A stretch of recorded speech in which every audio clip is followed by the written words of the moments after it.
The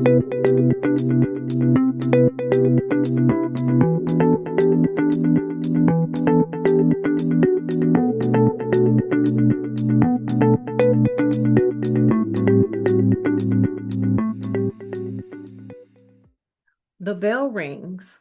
A teacher takes a deep breath, looks at the stack of ungraded papers, the three emails blinking urgent, and the classroom of bright but restless students waiting for her next words. She smiles because that's what teachers do. But behind the smile is exhaustion, the kind of exhaustion that isn't fixed with a weekend nap. This isn't just one teacher's story, it's the story of thousands across the nation. Teachers burning out faster than ever before. And today we're going to talk about it. Welcome to Everything But the Lesson Plan, the podcast where we dive into the real lives of educators beyond the curriculum. I am your host, Franchesca Thompson, and today I am joined by Tangela Leggett, an educator, consultant, and advocate who has worked closely with teachers navigating the challenges of burnout. Together, we'll unpack the current causes, the hidden pressures, and most importantly, the steps that teachers can take to reclaim their well being and purpose. Tangela, I am so excited to have you here on Everything But the Lesson Plan. You've been such a powerful voice in education, supporting teachers and schools through some of the most challenging seasons. Before we dive into our conversation about burnout, I'd love for our listeners to get to know you a little better. So tell us a little bit about yourself, girlie, and welcome to the show. Thank you so much, Francesca, for having me. So what led me into education consulting or just in education in general? I first of all, I always enjoyed learning, and so education has always been a passion for me. But what led me into education consulting is the need that I see for new teachers. Mhm. They need a lot of support, and quite frankly, they're not getting it. Yeah. And so this is why this work matters to me. So I enjoy supporting new teachers, new to the profession, because we want them to stay. A lot of times they don't stay, and it's usually because of burnout and because they don't have the support that they need to thrive and be successful as teachers. Yeah. And so what's one of the lessons or moments from your own teaching or coaching experience that still shapes how you support teachers today? So I think back to my very first year teaching, and my first year I taught kindergarten. Um, my operating teacher, when I was a student teacher, she became my mentor the next year. So where I did my student teaching was also where I landed my first job. And Mhm. so when I think about her and her support, um, it's pretty much what helped me through my first year as a teacher, because when I tell you it was rough, it was rough. And Yeah. so my mentor teacher at the time, she became the reading interventionist. And so she was able to support me. And then at some point, she was not able to support me. And so, and it was no fault of her own, Mhm. but not having that support that I once had is kind of what started me on this journey to support new teachers and understanding the need for supporting new teachers. And Yeah. then I think back to my next year, I had another mentor teacher. She came from one of the local universities here in Charlotte, and she was my support teacher there. And I thought of the impact that it made with her, coming in every so often, giving me feedback, providing support, giving me tips and strategies, things that I could use to be successful as an educator. And so thinking of those things, thinking of the coaching, the mentoring, that's pretty much what shapes my support and why I want to support teachers the way I do. Just both of those women, they poured into me. They, showed me the way. They, laid the foundation. And so I want to be there for other educators. Yes. Mentoring matters, right? I had a teacher on a couple of episodes ago, and she was just sharing her teacher story. And the biggest thing I got out of that was the amount of mentors she had. I think she had like about six or seven, and they all poured into her very different ways. And it was one of those things. She loves education. She's brilliant with what she does. And I think that mentoring part played a huge role in that because mentors, they help you to kind of see the big picture, see the small picture. Even for me, my mentor, she was the one who would be like, "Girl, you doing too much." Mhm. Okay. Absolutely. Absolutely. Down somewhere. We will go back to that later. And I needed that because Mhm. sometimes as new teachers, we're kind of like trying to conquer the world and not realizing if you do too much too soon, too fast, you're going to be burnt out, Mhm. right? Absolutely. So mentoring matters for sure. Oh, yeah. Oh, yeah.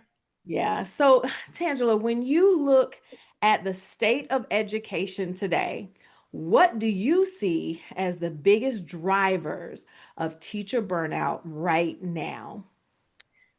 Well, I like to say the big 3. Hmm. So, finances, Ooh, so the salary is why teachers are burnt out because 'cause they're stressed about things. yeah. The changes in education from the curriculum to how, leaders show up to support, all of that, and then the lack of support. I say the lack of support is the biggest driver. Yeah. Um, of burnout right now because without the support, teachers can't become the educators that we desire for them to be. They don't know how to be the educators that we need them to be or the way that or how they should be. And it's because they don't have the right supports and systems in place to make sure that they are thriving. Hmm. Um, so like I said, the salary for teachers is a driver. They just don't have enough to support themselves. I know Yeah. a lot of teachers are looking for, the way the world is right now and with education as it relates to salary. Of course, everybody's on different pay scales. Some states pay more, some states pay less, and so most of the time most teachers are going to states that pay more because you Yeah. know they don't have the means to support themselves, their families. So that's why I say finances, that's the big driver of burnout. And it's like the invisible backpack. So if you're stressed about how you're going to pay rent, how you're going to eat, how you're going to support your family, when you show up to work and you take on all the things with students, behavior, curriculum, lack of resources, lack of support, all of that is what helps to contribute to burnout. Yeah. um, the changes in education. So how we operate and are expected to teach children.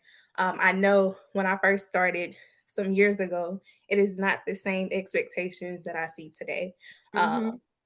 and then, of course, lack of support. Like I said, is the biggest. There's not a lot of opportunities to support teachers in the buildings. Everyone is expected to do more than their job. Yeah. There's a lot more tasks being piled on. And so when you have support, but you have more things to do, then, teachers unfortunately burn out. They do.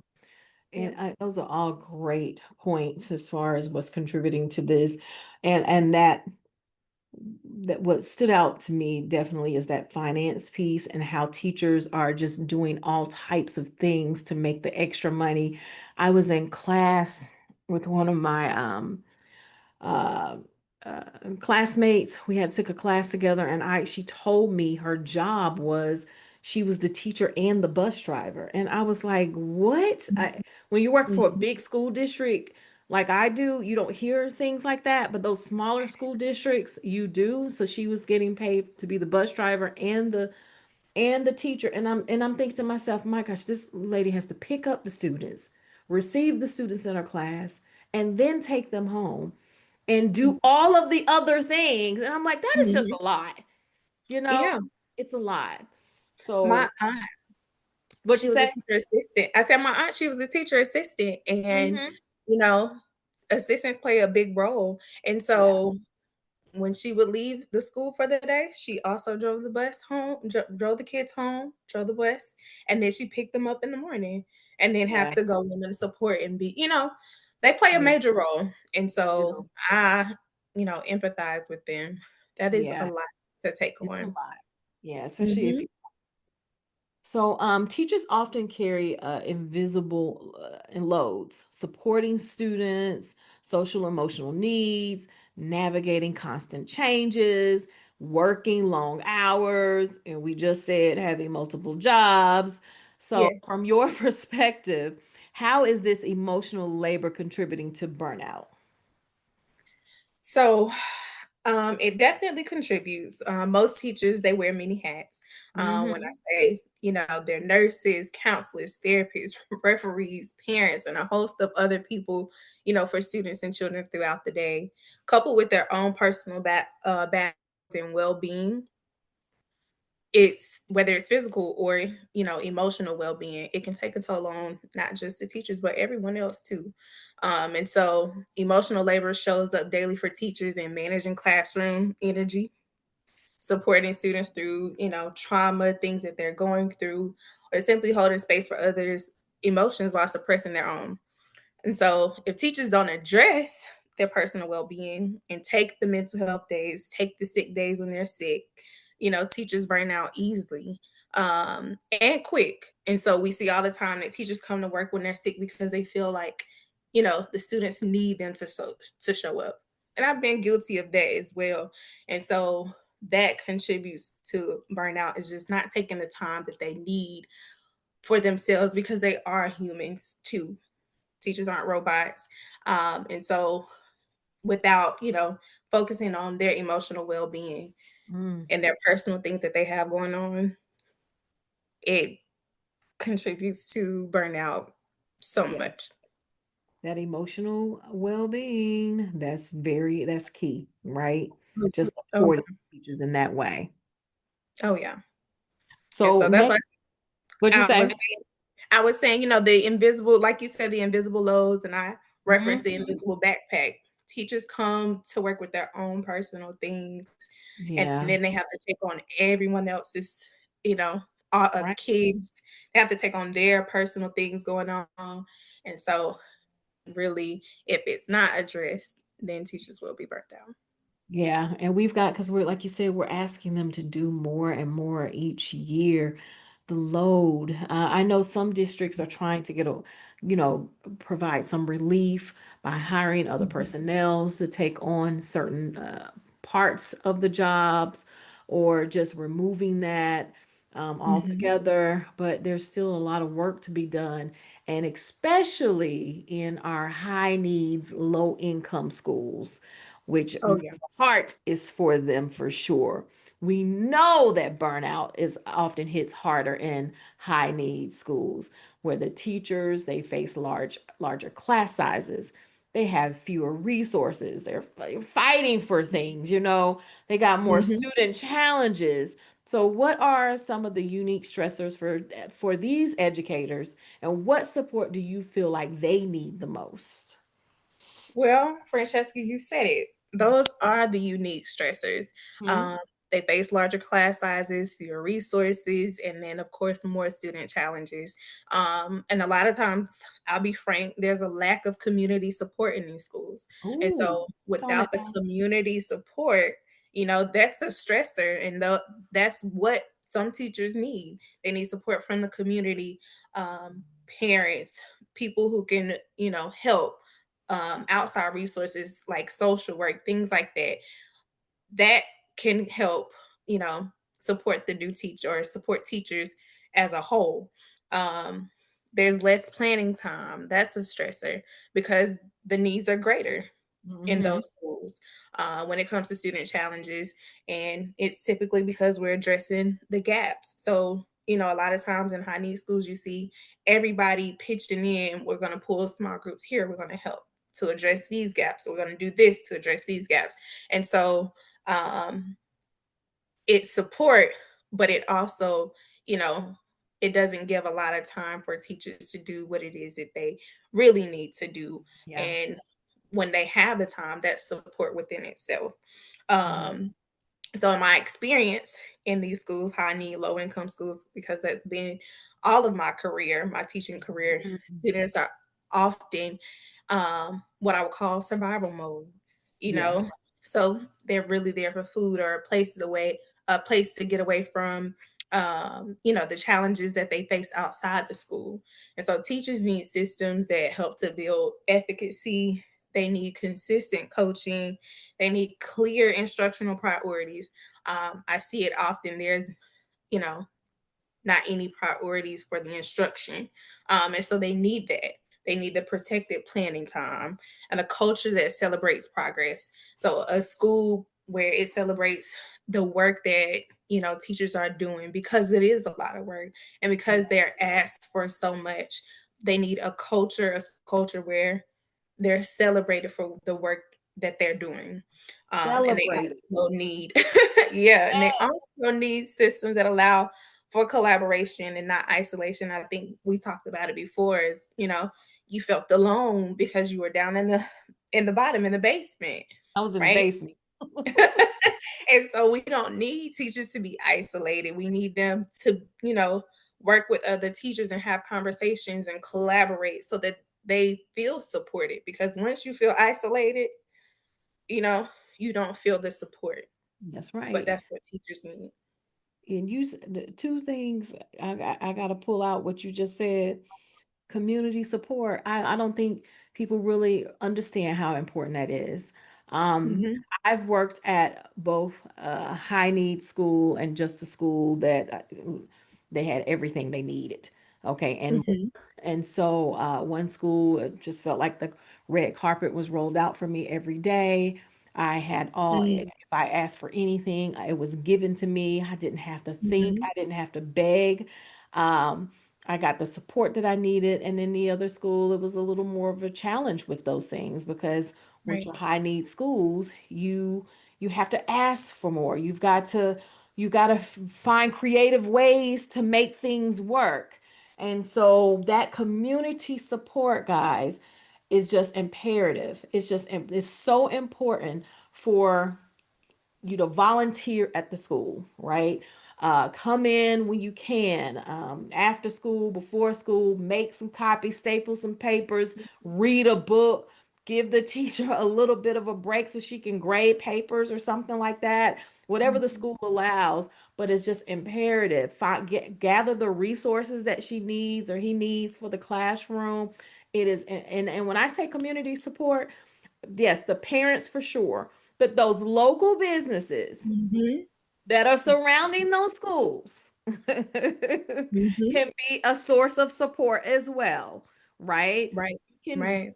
donate your time, your money, but just be a part of that school that is in your community. It is just so important. And one other thing, that celebration piece. I don't care if you're low income, high needs, no needs at all. You can always celebrate a teacher. You don't have to do something extravagant. Absolutely. It could be a certificate of you've done a great job today. That can make a new teacher smile just getting that one little piece of paper that just says, "Hey, you're awesome." So that is no matter what type of school you are, that is something that every single school can do, right? Don't you Mhm. agree? Absolutely. I Yeah. mean, it speaks volumes. It lets the teachers know that they're seen and the work that they're doing matters. Yes. So, Yeah. celebration. So thank you so much for bringing that up for sure. Oh, So yeah. many teachers describe burnout as a cycle they can't escape.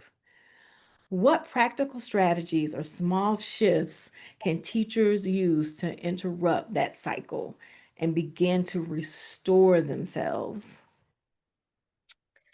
So, I learned this the hard way. Oh, me too. But honestly, I was the teacher that stayed until the building closed at night at 8 o'clock, and Mm. I did that for about 2 or 3 years. I did it my Ooh. 1st year teaching, my 2nd year teaching, and then maybe my 3rd year. But then when COVID hit, Mm. um, all of that changed. But setting boundaries, small boundaries. So, Yeah. um, if you need to leave school, leave work on time, 1 day a week, 2 Hmm. days a week, plan it or schedule yourself a 10-minute walk or, That's right. just a moment to breathe and break away.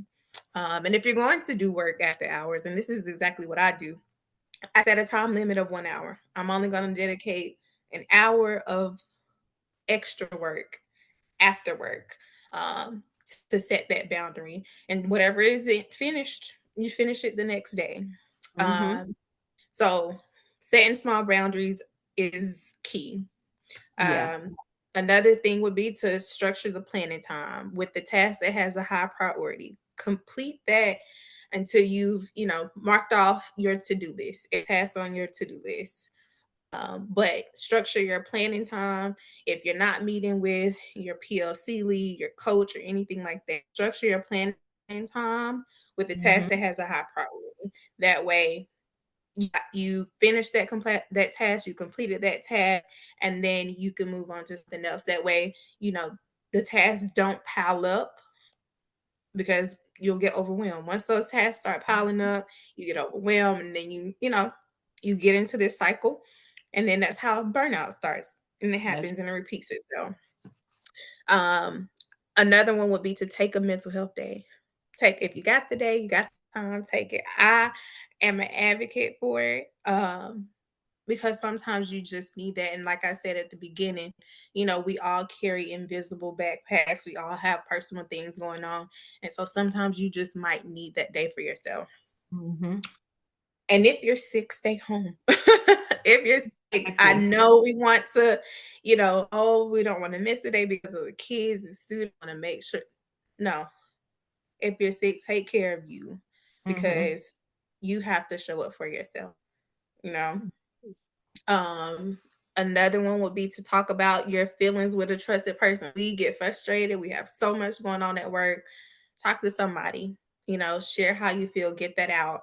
I go to therapy and it's done wonders. And so Yeah. just having someone that I could vent to, talk to, they don't know anything, but they can, provide some kind of advice or support or guidance. Mm-hmm. And then at the end of the day, take some time to reflect, or even throughout the day, pause and reset. And so, I think you and we talked about it, but take mindful moments Yeah. throughout the day where you kind of reset, you pause, ground yourself, and then remember that it doesn't happen overnight. That's Any right. small shift can help. Yeah. And I love that. That pause. I do that I have a long way to get Mhm, to my building from the parking lot. So mhm, I do mindful walking in the morning, just when I'm just getting to to my classroom, or well, my office. I'll just, and this morning it was so great because it's a little chill down here in Georgia. So the wind was blowing. It was still mhm. dark outside, but I was just taking my deep breaths in. I was just having my moment, clearing my head, walking to the building, just ready to get ready for morning duty, girl. So, because when the kids come, it's over with. So, Oh, just you got to find those times. And for me, that's a perfect time. It's probably mhm, like a little 6 or 7 minute walk from the parking lot to the building. And I just enjoy that. At first, I was like mhm. complaining that I had to park so far because the parking situation at my school is horrible. But then I said, how am I going to embrace this? Mindful walking, something to set Mhm. me straight for the start of my day. So got to get those things in. I Oh, love yeah. that you say don't let stuff pile up. Just those small steps and will help with any of your tasks that you've got going on. And I Oh, love yeah. what you're doing as well.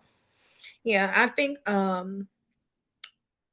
I saw this post on, I don't know, TikTok or Instagram. It was on social media, but there was a teacher who, she comes in the morning and she's getting her self together before the students come in. I call it the calm before the storm. I Yes. know a lot of people may not want to get to work early, but if you get to work early, you can take Hmm. that time to just sit to yourself, get yourself together, have your mindful moments, take a walk, just, Yeah.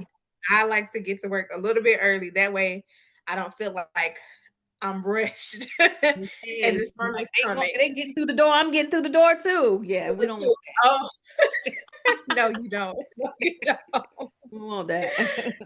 No. Well, that's good. So, this next question is really about the hope for the profession because Mhm. I know we need teachers. We need more teachers. So, Mm. despite the Mhm. challenges, many teachers stay because they love their students and they believe in their impact. So, what gives you hope that we can begin to address burnout on a systematic level and help teachers not only survive but to thrive as well? So, I like this question, and I like this question because, um, I see a lot of teachers talking about things that are going on, how it's impacting them, how it's impacting, students, just the state of education overall. But I Mhm. believe that teachers speaking up and speaking out on all platforms like you're doing, like yourself, having podcasts and just speaking up on social media to help address the burnout. So just bringing awareness to that. So that gives me hope that we can, begin to address some of those um, things that teachers face, the burnout that they face. I Mhm. know school leaders and decision makers, they're listening because there's so many educators who bring insights to the forefront. Yeah.